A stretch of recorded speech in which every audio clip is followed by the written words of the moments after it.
యేసుక్రీస్తు నామంలో బెతస్తా విడుదల పరిచయాల తరపున మీకు ప్రేమపూర్వకమైన వందనాలు. ఇది నా వాక్యదానము. యెహోవా నా బలమా, నేను నిన్ను ప్రేమించుచున్నాను. కీర్తనల గ్రంథం 18వ అధ్యాయం 1వ వచనము. ఇది యుద్ధ రంగంలో విజయం సాధించిన వీరుడి పాట.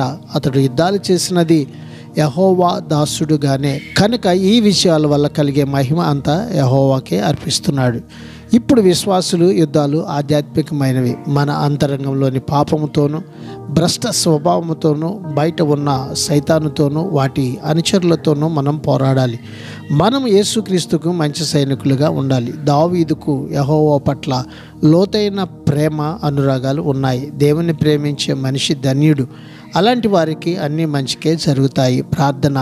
మహాగణుడా, మహోన్నతుడా, జీవాధిపతి, మా మంచి యేసయ్య, నీ మహాకృపను బట్టి ప్రేమించి మరొక నూతన దినాన్ని మాకు ఇచ్చినందుకు నీకు వందనాలు, స్తోత్రాలు చెల్లిస్తున్నాం. మాకున్న బలము నీవే అని, నీ ప్రేమలో మేము పరిపూర్ణులుగా మారి ఉన్నతమైనటువంటి విజయాన్ని అనుభవించేటువంటి కృపని ఈ దినమున ఇదిగో ప్రభువా, నీ ప్రజలను మాకు అందరికీ మీరు దయచేయమని యేసు పరిశుద్ధ నామంలో ప్రార్థించి అడిగి వేడుకుంటున్నాం తండ్రి. ఆమెన్.